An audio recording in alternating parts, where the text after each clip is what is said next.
Hello, friends. Today I am your storyteller. I hope you will enjoy this story. Please don't forget to like, comment, and subscribe to the channel so that we can receive your love and support. Now let's begin the story. I never thought grocery runs could shape the way I see the world. For me, they used to be simple, harmless, almost fun. My name is Ethan Morales. I'm 27 years old, and I live in Harrison, Ohio, a small working-class town about 30 minutes west of Cincinnati. People call it a drive-through town, the kind you only notice when you stop for gas.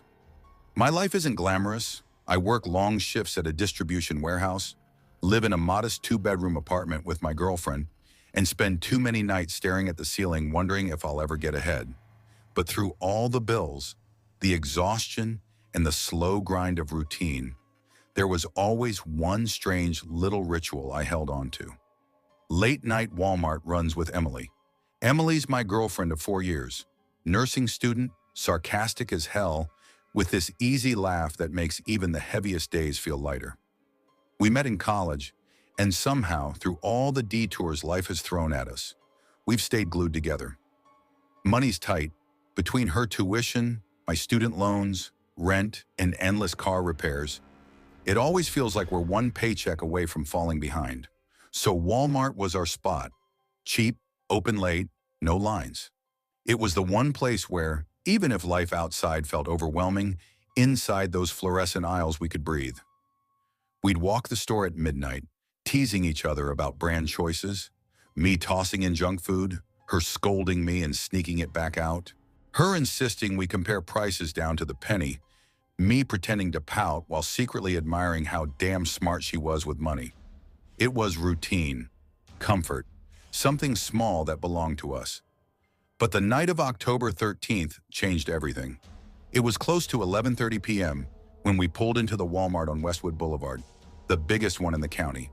The lot was mostly empty, just a handful of cars under the harsh white lights and the familiar row of semi-trucks idling near the delivery bay. Emily stretched as she stepped out of my beat-up Toyota Corolla. "Okay," she said, grinning. "Tonight's mission, stock up for the month." "No coming back here every week," I groaned. "You say that every time, and every time you forget half the list." She stuck her tongue out. "Then you better remind me." Inside, the store felt like every other night we'd been there. Empty, quiet, still.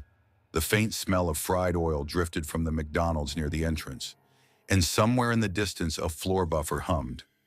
A lone cashier leaned against her register, scrolling on her phone. We each grabbed a cart side by side and started down produce.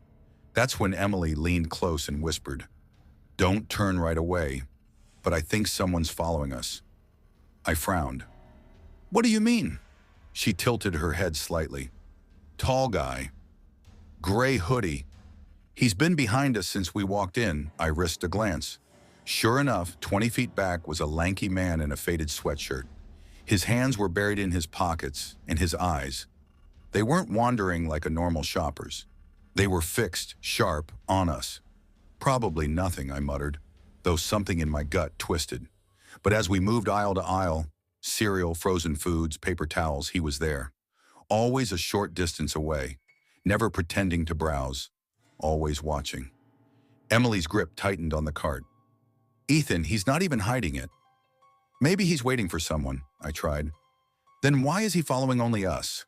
Her voice trembled. We tested it, cut through electronics, doubled back through toys, even looped the clothing section. And there he was, leaning against a rack of jackets, staring like he'd been waiting. "This is freaking me out," Emily whispered. "Yeah," I admitted. "Me too." We decided to head for self-checkout, hoping to get out fast. That's when everything spiraled. Out of nowhere, the man in the hoodie lunged. I barely saw the blur before I was slammed onto the cold tile floor. My back cracked against it, my head snapping backward, stars bursting in my vision. "What the hell?" I gasped. "I'm loss prevention," he barked, knee digging into my chest. "You're being detained for theft." Emily screamed. "He didn't steal anything. Get off him." "Shut up before I put you down too," he snarled, eyes wild. 2 more men appeared, one in a Walmart vest with a radio, another in plain clothes. They grabbed my arms and yanked them behind my back, cold metal cuffs biting my wrists. "Got him." Matches the description, one muttered. What description? I choked, struggling. You've got the wrong guy. But my words didn't matter. Shoppers stared. Employees froze. The weight on my chest made it impossible to breathe. Minutes later, uniformed officers stormed in. Relief flickered through me. Finally, someone to fix this. Instead, one cop yanked me up and slammed me against the wall. Mr. Victor Salinas, he said coldly, you're under arrest for felony theft. What? That's not my name. I'm Ethan Morales. Check my wallet. It's in my pocket. Sir, don't reach into your pocket, the officer barked. I'm telling you, check it yourself. But as I shifted, desperate for them to listen, another officer body slammed me to the floor. My face smacked hard against tile, blood filling my mouth. Stop resisting, he shouted. I'm not resisting, I screamed, my voice breaking. Emily sobbed, holding up her phone. He didn't do anything. Look, I'm recording. Put that phone down or you're coming too, another officer snapped. She clutched it tighter. You're hurting him. The cuffs dug so deep into my wrists I lost feeling in my hands. My body went limp, terrified that any movement might be the one that got me killed. They dragged me out across the floor like garbage. At the county jail, they stripped me of everything. Wallet, keys, belt, shoes. Check my ID, I begged. The clerk scanned it. Name, Ethan Morales. I turned to the arresting officer, blood on my chin. See? That's my name. Not Victor Fake ID, he muttered. I was shoved into a holding cell. Hours blurred into nearly a full day. No explanation, no apology. Just the endless humiliation of sitting in a room with strangers who stared, whispered, laughed. One guy snorted. What they get you for, man? Looked like you cried when mommy took your toy. I said nothing. Just stared at the cracked floor, every second hammering deeper the reality that no one believed me. By the next evening, a supervisor finally compared mugshots. The real suspect, Victor Salinas, had been arrested in another town. He looked nothing like me, other than being Latino with short hair. They let me go with a shrug, handed me back my belongings like I was a misplaced coat. Emily was waiting outside, eyes red and swollen from crying. The moment she saw me, she threw her arms around me so tightly I could barely breathe. We're suing them, she whispered into my neck. All of them. Her video went viral within days.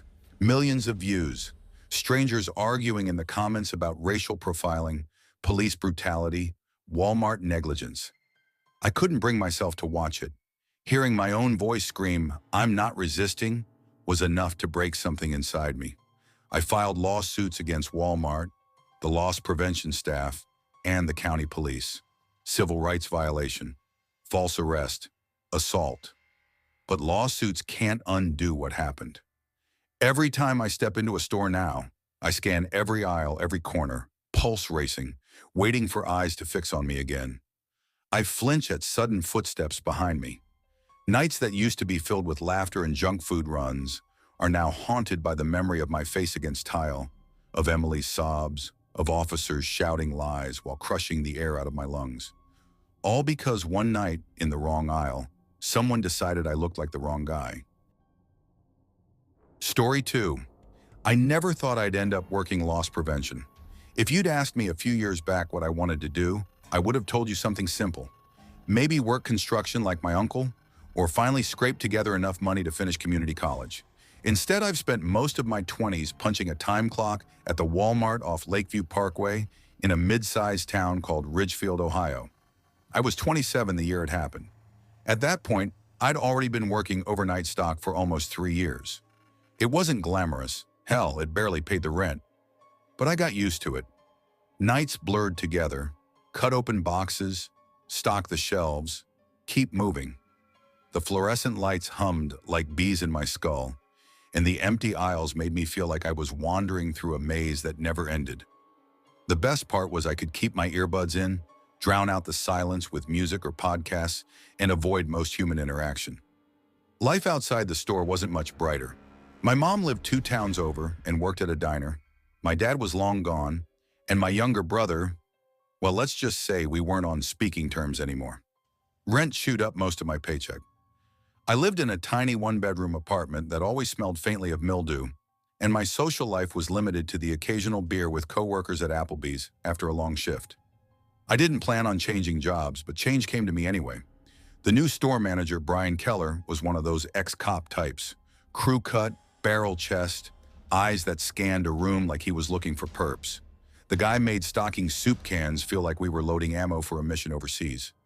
One night, around 3 a.m., he caught me in the back room loading cases of Gatorade onto a pallet. "You've got good eyes," he said suddenly. I blinked. Thanks? I mean it. I've been watching you on the floor. You're not just going through the motions.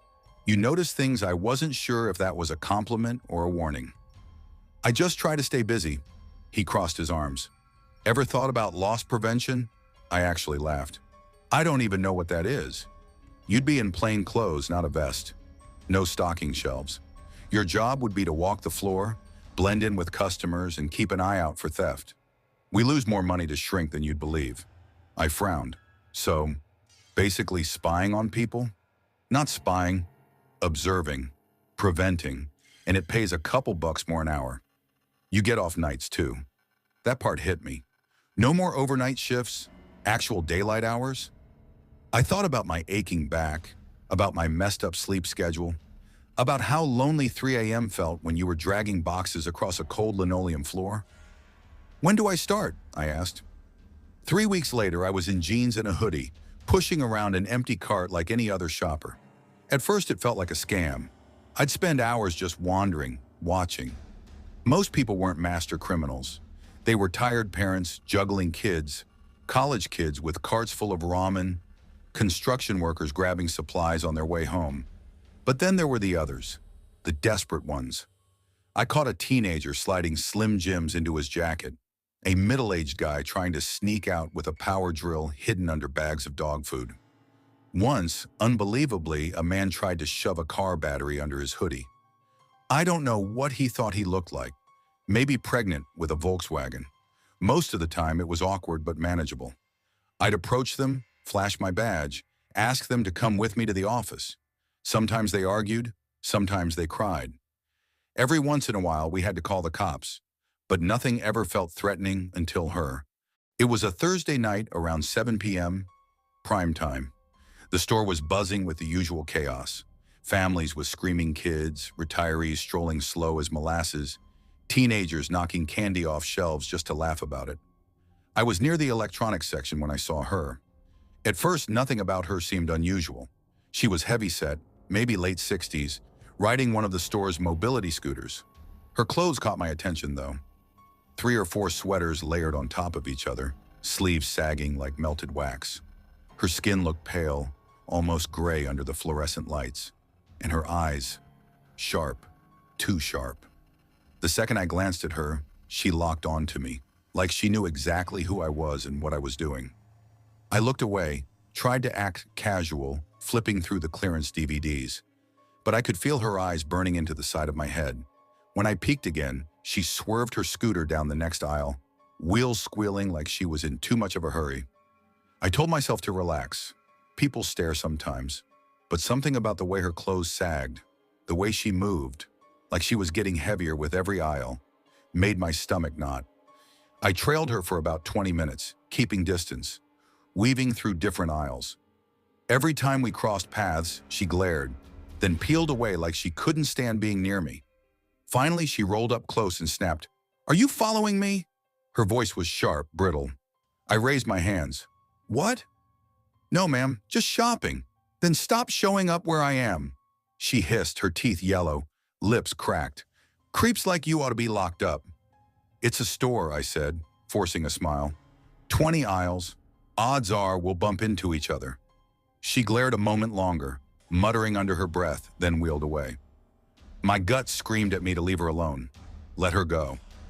But I couldn't shake it.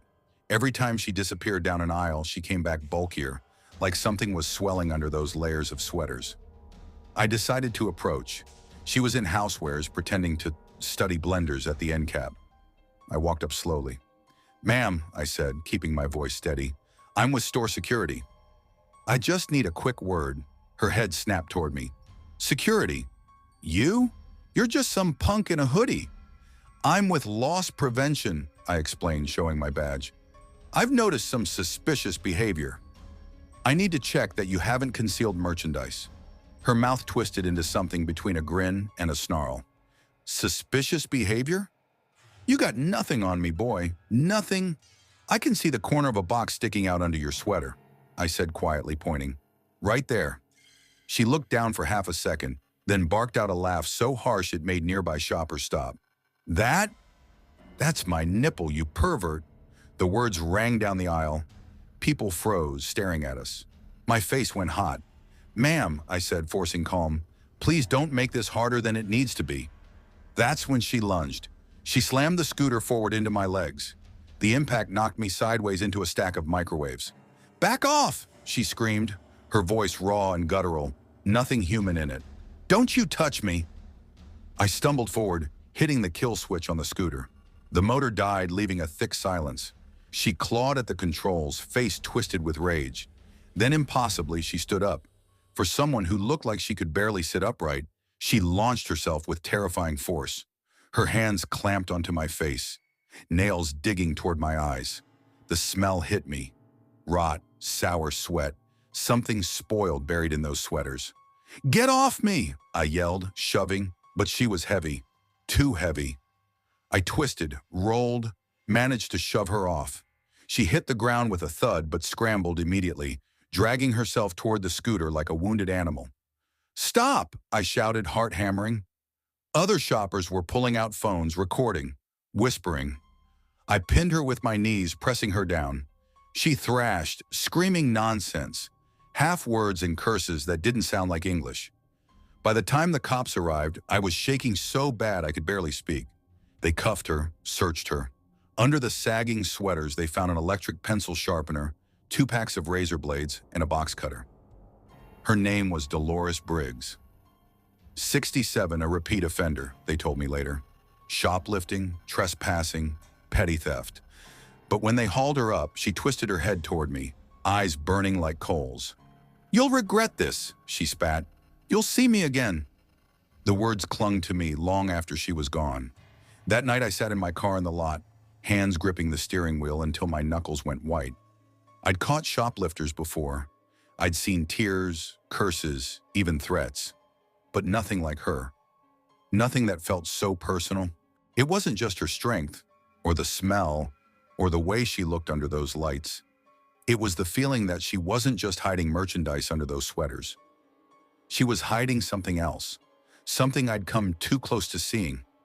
I told myself it was adrenaline, imagination. But even now, when I close my eyes, I see her face inches from mine, and I know it's not over. Story 3, I never imagined I'd end up in Dayton, Ohio. If you told me 3 years ago that I'd be starting over in a country where the winters cut through your bones and strangers looked right past you on the street, I would have laughed. But life doesn't ask for your permission before it uproots you. Back in Kolkata, everything was noisy but alive. I knew the rhythm of the streets by heart, the rickshaw bells, the hawkers shouting, the constant honking that somehow blended into background music. Even when life was hard, I never felt like I was standing alone. My family was always there. My parents just a short bus ride away. My younger brother always dropping by to eat half the food in my kitchen. That safety net meant something. But then my daughter Ishani turned 17. She was restless, ambitious in ways I never had been at her age. Always scribbling notes in the margins of books, staying up late to watch English lectures on her laptop, dreaming of studying abroad. She wanted more than what we had, and even though the thought of leaving everything behind made me sick with dread, I couldn't tell her no. So we made a plan. I would take Ishani with me to the US first. She'd finish high school there, maybe start college. Once we were stable, my husband Ravi and our little boy Arjun would join us. That hope of reuniting again, of giving my kids a future, was the only thing that kept me steady when the fear felt overwhelming. When we landed in Ohio, the cold hit me like a wall. Everything looked gray, even the trees. We rented a small 1-bedroom apartment on the edge of town, near a freeway that never seemed to sleep. The rent was high, the bills higher. Ishani wanted to study, but money doesn't bend to dreams. We needed jobs, fast. The only place that hired both of us without much fuss was the Walmart Supercenter off of 75, a building so massive it felt like a city inside. Fluorescent lights buzzing overhead, aisles stretching longer than train tracks, the air always smelling faintly of burnt popcorn from the snack counter. At first I was grateful. A paycheck meant survival, but it didn't take long before the gratitude soured. Managers scheduled me for 60 hours a week at the customer service desk, where people came to shout, complain, and dump their anger on me as if I wasn't human. Ishani split her time between the bakery and the registers. She barely got training. Customers mocked her accent, snapped fingers at her, called her slow, and still she kept her chin up. One night, walking home in the biting wind, she slipped her gloved hand into mine. "Ma," she whispered, her voice muffled by her scarf, "do you ever feel like this place is swallowing us whole?" I squeezed her hand tighter. "Maybe. But one day, we'll own our lives again. We just need to hold on." She smiled at me then, a small, tired smile, the kind you give not because you feel it, but because you don't want the other person to worry. Looking back, that was the last real smile I ever saw on her face. It happened on a Thursday. Snow had fallen overnight, turning the parking lot into a slick maze of slush and ice. Ishani and I were both on morning shifts. Me at the service desk, her in the bakery. We had a ritual. Meet in the break room at 1 p.m. for lunch. No matter how bad the day was, that 1 hour together kept me sane. The morning dragged me under. Returns piled high, phones rang nonstop. Customers threw insults like darts. By the time my break came, I felt like my lungs had forgotten how to breathe. I carried my tiffin box to the break room, unwrapped the parathas I'd packed, and checked the time. 12:58. She'd be here any minute. But 5 minutes passed, then 10. I frowned and sent her a quick text. "Beta, where are you? I'm in the break room." No reply. I called her. The line rang, then went to voicemail. By the time my break ended, she still hadn't shown. My chest felt tight. I shoved my phone back into my pocket and tried to focus on work, but I couldn't. I scanned every aisle I passed, glanced toward the bakery whenever I could. By the end of my shift, panic had set in. I went straight to the front doors where we always met. She wasn't there. Minutes ticked by. My hands shook.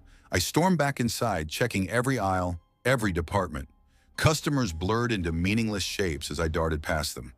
I searched both bathrooms, the stock room, even the icy parking lot. Nothing. Finally, I found myself outside the bakery.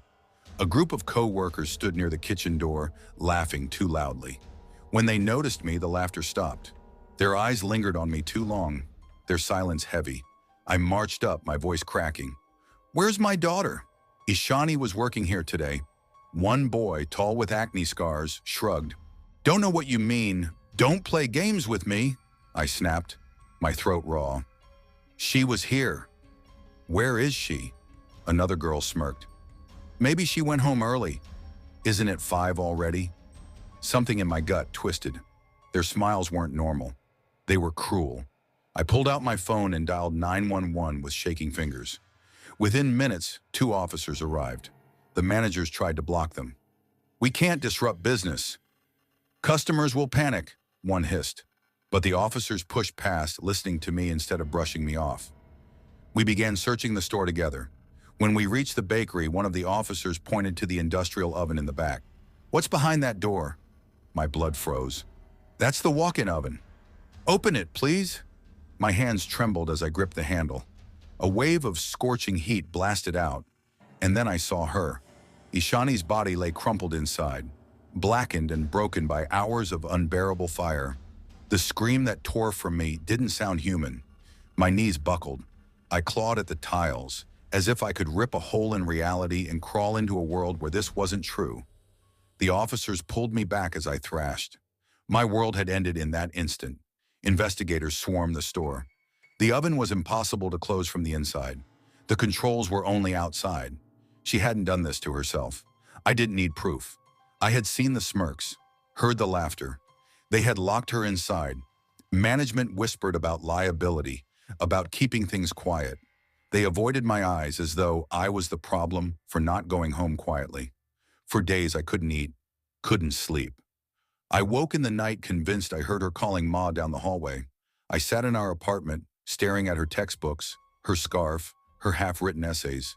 The silence pressed down harder than any weight. When Ravi and Arjun finally arrived from India, they found me hollow, a ghost of myself. Ravi held me as I shook, whispering, "We'll fight for her. We'll get justice." But how do you fight something as enormous as Walmart? How do you demand accountability when workers are treated like disposable parts?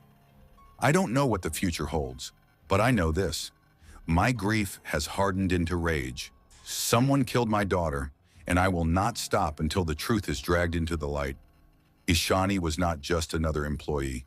She was my child. She was my hope. And I will not let her story be buried beneath corporate silence.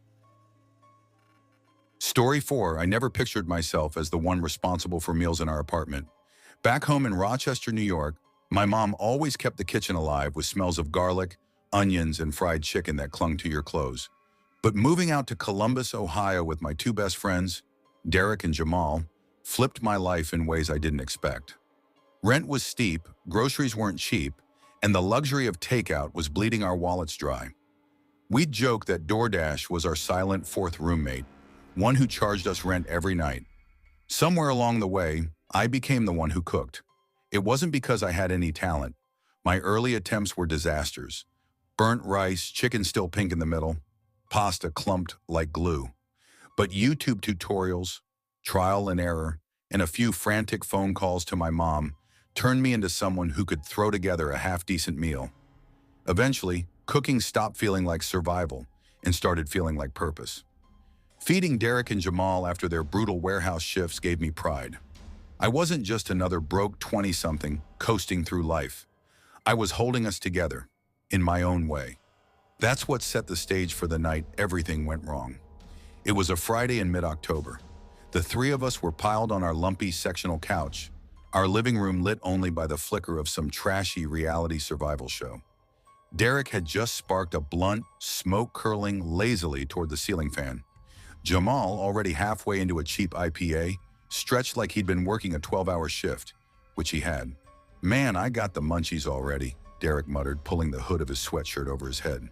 "Same," Jamal said, lifting his can like he was seconding a vote. "What we gotta eat?" Both of them looked at me. I raised my hands in mock defense. "Don't even start. We can't keep dropping $50 on pizza every time you guys get hungry." Derek groaned. "So what, Chef Rico about to whip up some magic with—" "What? 2 eggs and half a bag of frozen peas?" I smirked. "Nope. Hamburgers. Real ones. Homemade. Better than McDonald's." Jamal perked up. "For real?" "Dead serious." I stood, grabbing my car keys from the counter. "We just need some ground beef, buns, maybe lettuce and tomatoes. Fries, too. I can make a whole spread for under $15. Derek exhaled smoke, grinning. "You're a saint." "Or an idiot," Jamal added, glancing at the clock. "Walmart closes in like 30 minutes. You're about to sprint. I'll manage. You two just set the table." The Walmart on East Broad Street was only an 8-minute drive. Normally, I hated going. The fluorescent lights always seemed to buzz just a little too loud, and the endless aisles left me drained. But at night, right before closing, the place had this strange quiet. Peaceful, almost. The parking lot was nearly empty when I pulled in. Only a few scattered cars. I parked close to the entrance and jogged toward the sliding doors. As I reached them, someone brushed past me hard enough to jolt my shoulder. "Yo, watch it!" I started, but the guy didn't turn. He bolted inside, laughing under his breath like he'd just pulled a prank. He wasn't a kid, maybe mid-20s, pale with greasy blonde hair sticking out under a dirty gray hoodie. Something about the way he moved, erratic, jittery, made my skin prickle. I decided to ignore him. Starting drama with strangers was the fastest way to ruin a night. Inside, the store felt emptier than I'd ever seen it. Just 2 tired employees restocking shelves. The hoodie guy was nowhere in sight. Good. I grabbed a cart and headed for produce. That's when I saw him again. He was standing by the apples, phone in selfie mode, filming himself while giggling at the fruit like it was stand-up comedy. No cart, no basket, just his phone and that manic energy.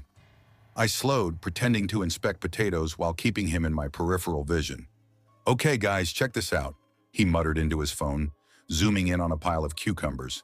He snorted, shaking his head. Then his gaze snapped to me. Our eyes locked for a second. My stomach tightened. I quickly looked down. "Don't engage, just shop." But he didn't move on. Every time I glanced up, he was still there, still filming, still giggling. The third time our eyes met, he smirked. Then suddenly he was in front of me. "Stop looking at me," he said. His voice was low, sharp. I froze. "Sorry, man, wasn't..." "You disgust me." His lips curled, eyes wide. "Think you can stand there judging me?" "What? Number, I'm just shopping." He leaned in close, sour breath hitting my face. "I think you deserve what's coming to you." My pulse hammered. "Back off." His grin spread crooked and ugly. "Or what? You gonna shove a cucumber up my ass?" He snorted at his own words, then spun around and walked off, laughing again, disappearing into the next aisle. I stood frozen for a long moment, my body buzzing with adrenaline. Then I forced myself to breathe and kept moving. Beef, buns, lettuce, tomatoes, all tossed in my cart like I was in a race. Every sound made me think he was behind me again. But when I checked out, he was gone. Back at the apartment, I tried to shake it off. Derek and Jamal listened, wide-eyed. "Bro, that's creepy as hell," Derek said, chewing his lip. "Some people are just fried out of their minds," Jamal said. "Forget him." "Did you get the beef?" I laughed nervously. "Yeah, let's eat." Cooking calmed me. The sizzle of patties, the smell of garlic, the rhythm of flipping burgers, it grounded me. By the time we sat down with burgers stacked high and fries spilling over the pan, the whole Walmart thing felt like a bad dream. We devoured everything. Cleaned up. By midnight, we were in our rooms. That's when the nightmare began. At first, I thought it was just me. My stomach cramped so violently I shot awake, drenched in sweat. I stumbled out of bed and collapsed, vomiting across the floor. My hands shook, vision blurred. I crawled toward Derek's room. He was hunched over a trash bin, gagging. "You too?" he rasped. From down the hall, Jamal's voice shouted in pain before retching so loud it echoed. Panic surged. "What the hell is happening?" My fingers fumbled with my phone as I called 911. Within half an hour, paramedics were hauling us out, bodies limp, stomachs on fire. At the hospital, doctors told us it was severe food poisoning. "Whatever you ate," a nurse said grimly, "was contaminated with something strong." My chest caved. My burgers. My cooking. I'd poisoned my best friends. Days blurred into IV drips and nausea.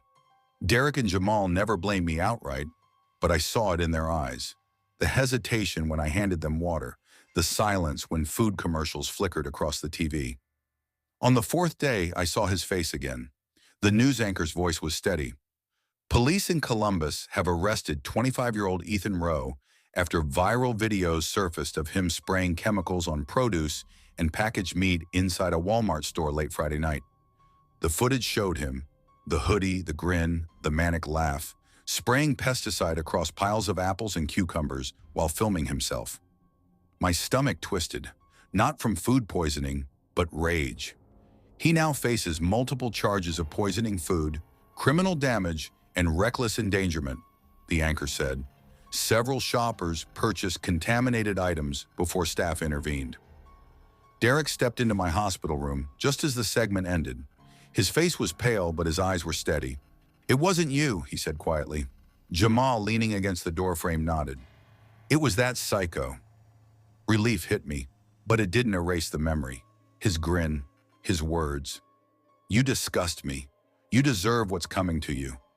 Even now, weeks later, I can't walk into a grocery store without my stomach tightening. Every tomato, every apple feels like a gamble. And the scariest part? For every Ethan Rowe who gets caught, how many more are still out there, laughing into their phones, waiting for someone like me to take the bait? Story 5. I never thought I'd end up working nights at a Walmart. If you had asked me 5 years ago where I'd be, I probably would have told you I'd still be on construction sites, swinging hammers and saving up to buy my own place. Maybe even chasing the idea of starting a little carpentry business. That was the plan. That was the dream. But life doesn't really care about your plans. When the housing market around Springdale crashed, construction jobs vanished almost overnight. One week I was putting up frames for new homes. The next week the foreman pulled us aside and said there wouldn't be any more work for the foreseeable future. Foreseeable turned into permanent. I went from steady 40-hour weeks to scrambling for anything I could find. I did deliveries for a while, hauling packages in my busted Chevy Silverado, then some warehouse shifts, a couple days painting, even mowing lawns for cash under the table. Nothing stuck. Nothing felt steady. By the time I saw the "now hiring overnight stockers" sign at Walmart, I was broke, tired, and desperate. The pay wasn't great, but the hours meant a little more money, and the store was close enough to my small apartment that I could walk if my truck gave out again. That alone made it worth it. The manager who hired me, a heavy-set guy named Frank Dorsey, barely looked at my resume. He leaned back in his chair, coffee mug in hand, eyes scanning me up and down like he'd already made his decision. "You afraid of long nights? Empty aisles? Weird folks who only come out after midnight?" he asked. I chuckled, trying to play it cool.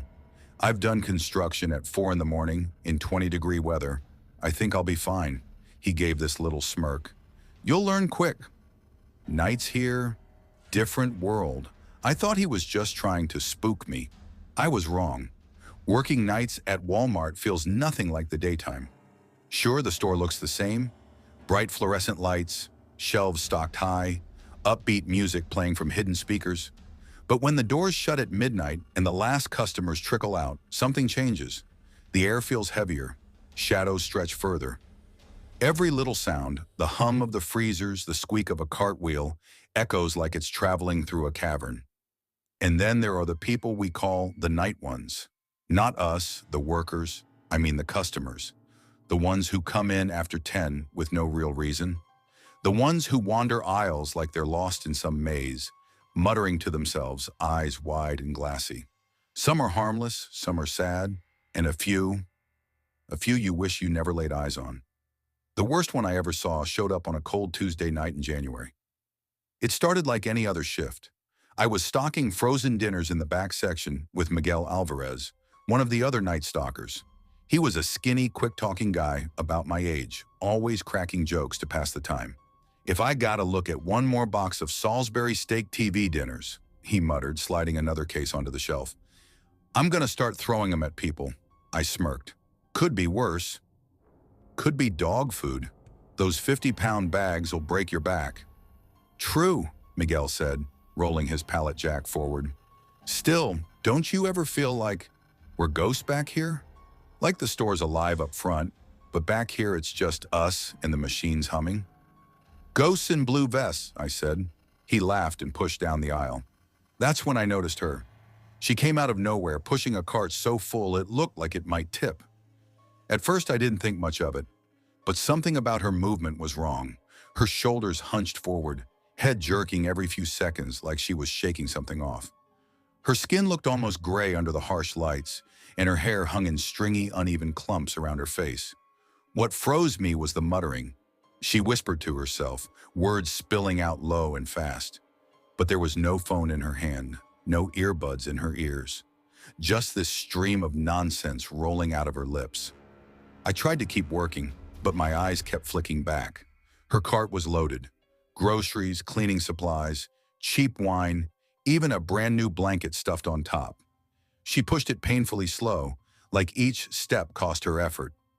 As she passed me, her head snapped toward me so fast I flinched. Her eyes were bloodshot, whites tinted yellow, and she gave me this crooked little smile. The hair on my arm stood up. I looked back down at the freezer case, trying to shake it off. Maybe she was just sick, maybe tired. But I couldn't stop watching her as she drifted toward the single-occupancy bathroom near the back of the store. She left her overflowing cart outside and slipped inside, the heavy door clanging shut behind her. That was strange. Most customers use the big restrooms up front. This one, she chose the one that locked. I tried to ignore it. Finished a pallet, grabbed another, but 20 minutes passed, then 30. Her cart still sat untouched by the bathroom door. Finally, I walked over and tapped lightly on the door. "Ma'am, you okay in there?" Silence. Then suddenly, "Why can't you just leave me alone for 5 minutes?" Her voice was sharp, shaky, like she was forcing back a scream. "It's been nearly an hour," I said carefully. "The store closes soon." Just checking. Another pause. Then she snapped back. "You been following me, pervert?" "What?" "No," I stammered, caught off guard. "Leave me alone before I tell your manager you're harassing women." That shut me right up. My stomach knotted. I backed away, muttering, "Fine. Just don't stay in there all night." By midnight, the last customers had checked out, or at least they were supposed to. Up at the registers, I asked the cashiers, two college kids named Erica and Josh, "You guys see a woman come through? Stringy hair, big cart, real twitchy?" They both shook their heads. "Nope," Erica said. "Last big purchase was around 11:30. After that, just candy bars and energy drinks." My stomach sank. That meant she hadn't checked out. She was still inside. "Her cart's still by the bathroom," I said quietly. Josh frowned. "So, where the hell is she?" We spread out, searching the store. The overnight security guy was half asleep at his monitor. No help at all. It fell on us stalkers to comb through aisles. I wish I hadn't been the one who found her. Back near the clearance racks in a dim corner where half the lights had burned out, her cart lay tipped on its side. Items spilled everywhere. And there she was, crouched over the mess. She tore into a rotisserie chicken with her bare hands, grease running down her arms. Empty muffin wrappers and a half-drunk bottle of wine lay at her knees. She was eating like an animal, ripping chunks with her teeth. "Oh my God," I whispered. "Ma'am, you can't," I started, voice shaky. "You can't eat that without paying." Her head whipped up. Her face was smeared with grease. Crumbs stuck to her chin. Her eyes glistened with something feral. "You," she hissed. "You've been watching me." I raised my hand slowly. "Look, we just need you to leave. Put the food down. Walk out." That's all. She laughed. High-pitched, strangled, echoing down the empty aisle. Then she lunged. Her strength was unreal. She slammed into me, knocking me onto the tile. Her greasy hands clawed for my face, her breath hot with sour wine and rot. Her teeth grazed my cheek as I yelled, "Help! Back here!" Miguel and Frank came running. It took both of them to pull her off. Even then, she thrashed, screamed, tried to bite. By the time the cops showed, she was still fighting, spitting, cursing. They cuffed her, searched her, found 3 used syringes in her coat pocket. "Meth," one of the officers said grimly, "explains the strength." I replayed that night in my head for weeks. The way she crouched over the food, the look in her eyes when she lunged, the laugh. God, that laugh. I still work nights, still stock shelves, still hear muttering in empty aisles sometimes. But every time I do, my chest tightens and I remember her. The truth is, most nights I don't feel like I'm stocking shelves at all. I feel like I'm guarding the store, guarding it from whatever crawls out after midnight. Story 6, I never thought Walmart would haunt me. I never thought a minimum wage job at a Walmart would leave me with something I'd still be losing sleep over almost 20 years later. At 19, you don't really think about the long-term weight of things. Back then, I was just trying to get through each week. I grew up in a small town in southern Arkansas called Pine Hollow. You probably wouldn't find it on a map unless you zoomed way in. A sleepy place with a gas station, 2 churches, a diner that had been around since my granddad's time, and the Walmart Supercenter sitting off Highway 67 like a giant glowing box. For a lot of us kids who didn't have the money or grades for college, Walmart was where you ended up, either that or working the poultry plant over in Hope. My mom worked nights at the county hospital, double shifts most weeks just to keep rent paid on our single-wide. My dad had split when I was 8, and I'd been the man of the house ever since. My little brother Caleb was only 13 then. He looked up to me in that way younger brothers do, and I felt like I couldn't let him down. That's why when I dropped out of high school my junior year, I went straight to Walmart and begged them for a job. They took me because back then they always needed stalkers and sweepers. It wasn't glamorous. Nights bled together, stocking frozen foods until your knuckles cracked, cleaning spills in the aisles, listening to babies wail while their parents argued over cereal prices. But it was a paycheck, and for a while, that was enough. What I didn't know was that one hot night in July of 2006, I'd come face to face with something that still makes my hands shake when I think about it. That summer, the heat was so thick it felt like the air itself had weight. By the time the sun went down, the blacktop in the parking lot was still shimmering, like it was holding on to the fire of the day. The Walmart in Pine Hollow sat at the edge of a dying strip mall. Most of the other shops were empty. An old shoe store, a radio shack with plywood over the windows, and a pawn shop with a neon sign that buzzed louder than the crickets. I was scheduled for a late shift, 10 p.m. to 2 a.m. Even though the doors officially closed at midnight, employees stayed late, zoning aisles and counting down the registers. That night, my manager, a middle-aged woman named Sharon Briggs, sent me over to the clothing section to help tidy up. "Young blood," she called me that. "You mind finishing the counts in ladies' wear?" Tanya called in sick. I just nodded. I never said no. That was one reason they liked me. The little register and clothing sat near the fitting rooms. I pulled the stool close, hunched over, and started counting down a drawer. The cash smelled like sweat and copper. I was halfway through the 20s when I heard footsteps. Fast, uneven, like someone had been running. A man came up out of nowhere, nearly slamming into the counter. He was clutching a hoodie and a pair of jeans in his arms like they were lifelines. Hey, man," he said, his voice cracked and hoarse. "I need to buy these." Right now I blinked.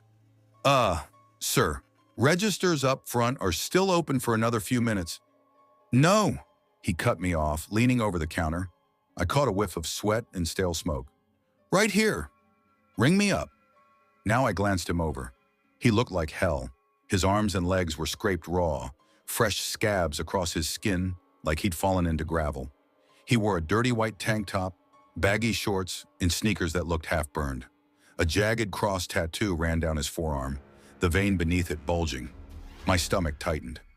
I'd dealt with angry customers before, but this was different. There was a frantic, cornered animal energy about him. "Sir," I said slowly, "I don't normally ring people up here after close." He slammed the clothes on the counter, his eyes darting left and right. "Do it, please." "I don't got time to go to the front," I swallowed. Something told me not to push him. "All right," I muttered, sliding the drawer open. "Let's do this here." His hands trembled as he shoved a crumpled bill at me. A 20. The total came to 23 and some change. "You're a little short," I said carefully, my throat dry. "That's all I got." His voice cracked. I hesitated. Normally I'd refuse, but the way his eyes locked onto me, the way his shoulders hunched like a spring ready to snap, I caved. "Okay," I whispered, slipping the bill into the register. "You're good." He ripped the tags off, yanked the jeans on over his shorts, and pulled the hoodie tight over his tank top. Sweat beaded on his forehead, dripping into the cuts on his arms. But he didn't flinch. Without another word, he bolted out the side doors into the sweltering night. I sat frozen, staring after him, my heart hammering. Something wasn't right. 10 minutes later, the parking lot lit up red and blue. Sirens wailed, tires screeched. 6 squad cars rolled up like a wave. Officers spilled into the store, radios buzzing. "Everyone stay where you are," one barked, hand on his gun. Customers froze. Employees peeked around end caps. My palms were slick with sweat as a tall officer with a mustache strode toward me. "You work here?" Yes, sir." "We're looking for a fugitive." Escaped convict. White male, late 40s, cross tattoo on his arm, wearing a tank top and shorts when he broke custody. "You seen anyone matches that?" The words sank like stones in my gut. My mouth went dry. I thought about lying, about saying no, but the truth spilled out before I could stop it. He was just here, 10 minutes ago. Bought clothes from me, jeans, hoodie. He ran out that door. The officer's face hardened. "Show us the footage." They marched me to the security office. Old CRT monitors flickered black and white. Sure enough, there he was on camera, walking up to me, frantic, shoving money at the counter, throwing on the clothes, bolting out. The officer cursed under his breath. That was Derek Rowe, escaped Red Rock Correctional 2 days ago. Convicted murderer. Dangerous as hell, I felt my knees weaken. My hands shook as I rubbed my temples. He didn't even try to take the cash I had sitting out. I thought he was just, desperate. You're lucky he didn't kill you, the officer muttered. They took my statement. I told them everything. His smell, his scrapes, the way he begged. They left in a storm of radios and boots.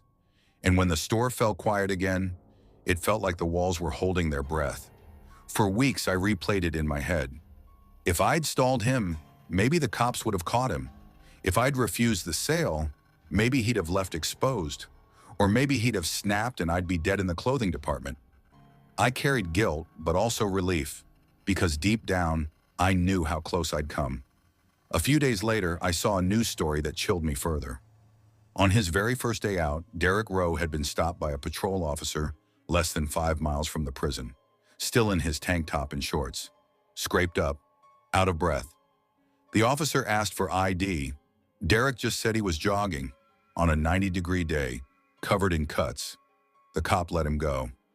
So when I start beating myself up too much, when I wonder if I helped a killer stay free, I remind myself of that. At least I wasn't that officer. Still, I'll never forget Derek's eyes as he leaned over my counter, the way his sweat dripped onto the laminate, the way his voice cracked with urgency.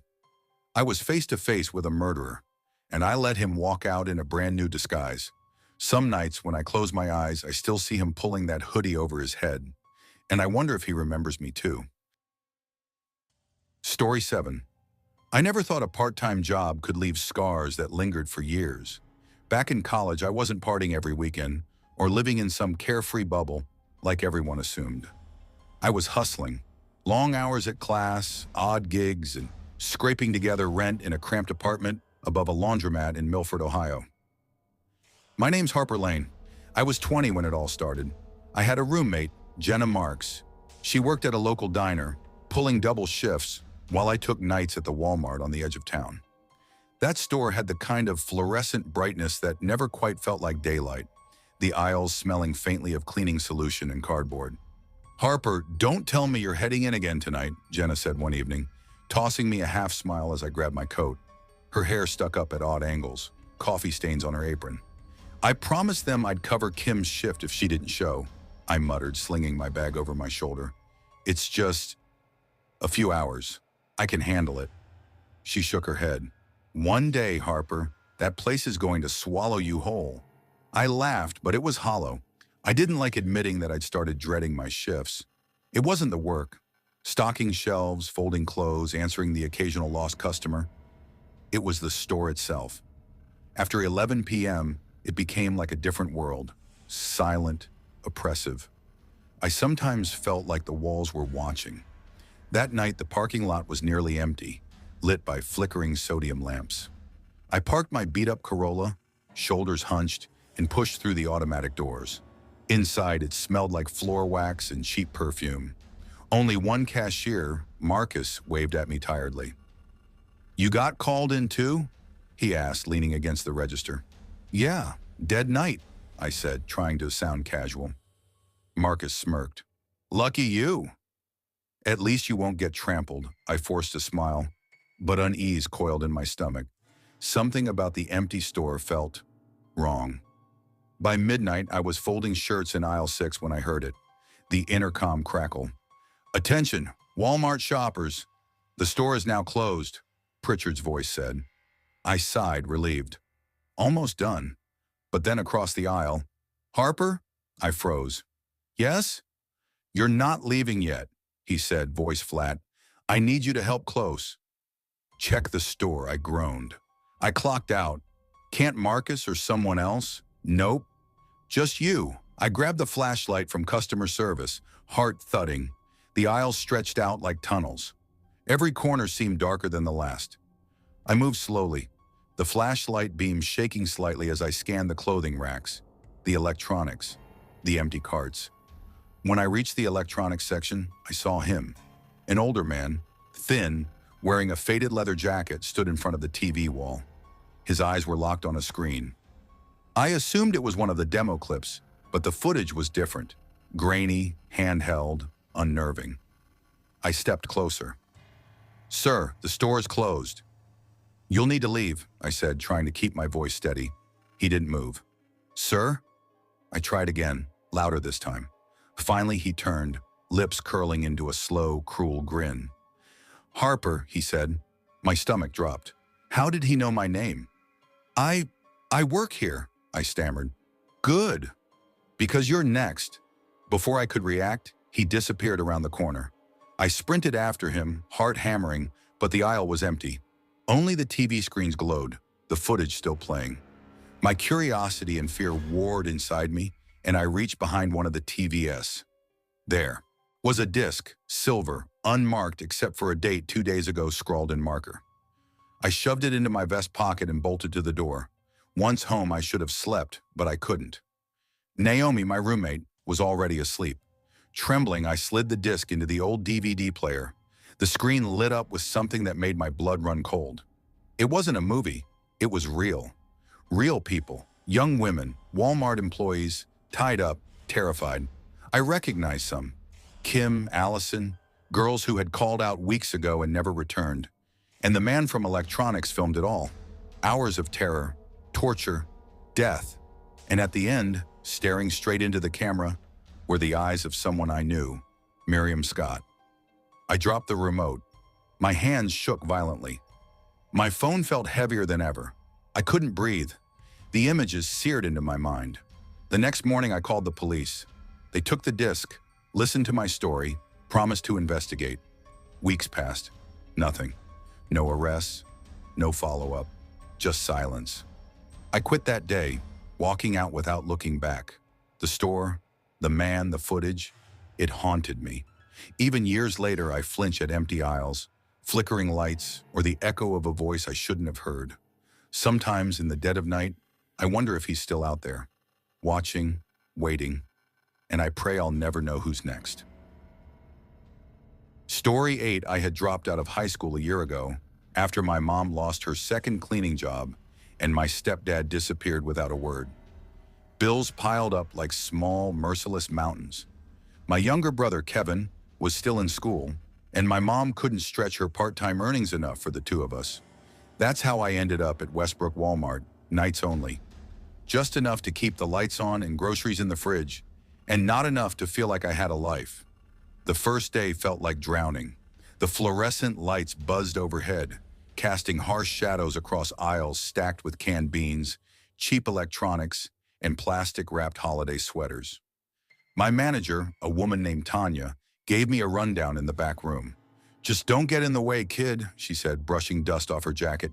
"Keep the shelves tidy, help customers if they ask. And remember, no phones, no music." Eyes up, I nodded, forcing a smile, knowing full well I'd sneak my old earbuds in sooner or later. Because the silence in the clothing section, it was like the store itself wanted to swallow you whole. Hours of folding the same t-shirts, wiping smudges off racks that no one touched, listening to the hum of the HVAC system. It was a prison without bars. By the second week, I'd learned the rhythm. Chaos at the front end, calm in the back. I found my solace in music, one earbud hidden under my hair, volume low enough to avoid detection. It made me feel like I wasn't trapped in this fluorescent purgatory, like the hours could actually pass without breaking me. Friday nights were always the worst. That's when the city's restless drifters seemed to flock to the store. I remember walking in that evening, aisles buzzing with carts piled high with chips, soda, and cheap electronics. Tanya waved from the back, barely looking up. "Be careful tonight," she muttered, eyes on her clipboard. I smiled politely, but I felt a knot in my stomach. Something about Fridays just smelled wrong, like tension mixed with desperation. I made my way to the clothing section, folding jeans and t-shirts with mechanical precision. My music pulsed faintly under the hum of fluorescent lights. I like to think it made me invisible, or at least able to ignore the silent dread creeping up my spine. The first customer came in, an older man with a gentle face and a canvas tote bag. "Evening," he said, his voice soft. "Just looking to try some shirts on." I handed him a numbered tag. "Sure, any fitting room is open. Just hang this on the door, all good. Thanks, he said, slipping into the stall nearest the back. He moved quietly, methodically. I returned to my folding, the soft rhythm of my music calming my pulse. Then came the second customer. Something about him made the hair on my arms stand up. He was tall, thin, dressed in a faded hoodie, moving with nervous energy. His cart overflowed with far more than the 10-item maximum we were supposed to enforce. Need a room? I asked cautiously. He nodded sharply. Yeah. I hesitated. Normally I enforce the limit, but I didn't want trouble. Here's a tag, I said, handing him one marked 10. Any room but the first couple. He snatched it, eyes flicking over the aisles, then slipped into the room next to the first man. That should have been enough to warn me. People usually left gaps between occupied stalls. I shook it off and returned to my folding, music low, just enough to drown out the hum of the store. 5 minutes later, the second man emerged, leaving a tangled heap of clothes on my cart. His breathing was uneven, his hoodie soaked with something dark and sticky. He muttered a thanks and left without making eye contact. I frowned, picking through the pile. At first, I noticed just a small, rust-colored stain on a shirt cuff, then another darker smear on a pair of jeans. My stomach dropped. Music forgotten, I glanced toward the first stall. A slow, steady drip hit the tile. Red pooled beneath the door. My heartbeat kicked into overdrive. Sir? Are you okay? My voice trembled as I knocked. No answer. I pushed the door open. The man slumped in the corner was unrecognizable. His shirt was torn, chest ripped open, blood spreading across the tiles. His eyes stared, glassy and empty. On the mirror, smeared in frantic strokes, were the words, "The devil made me do it." I froze, gagging as the metallic stench hit me. My hands shook uncontrollably. The keys I had dropped clattered to the floor. Panic boiled inside me, screaming for action, but I could barely form a word. Eventually, a passing customer heard me and ran for help. Tanya arrived moments later, calm in her own terrifying way, calling security and 911. The store erupted into chaos. Sirens, evacuation, flashing lights. The second man was apprehended less than an hour later, caught just a few blocks away. His sleeves were streaked with blood. But the image of that fitting room, the lifeless body, the words on the mirror, they haunted me. Tanya didn't fire me for failing to prevent the incident. She fired me for my AirPods. You could have been paying attention, she said flatly, eyes narrowing. Maybe you would have heard something. Her words cut deeper than the termination itself. I kept replaying the moment. If I hadn't been listening to music, maybe I could have heard the muffled cries, the struggle. Maybe I could have intervened, but I didn't. I folded shirts while a man died 15 feet away. Years later, I don't work retail. I don't listen to music with both earbuds in. But every time I step into a store, hear squeaky carts, or see the harsh fluorescent light, I'm back in that fitting room. I see the red letters on the mirror. I hear Tanya's voice, cold and unyielding. If you'd been paying attention, and sometimes I wonder if the devil didn't just make him do it. Maybe he made me ignore it too.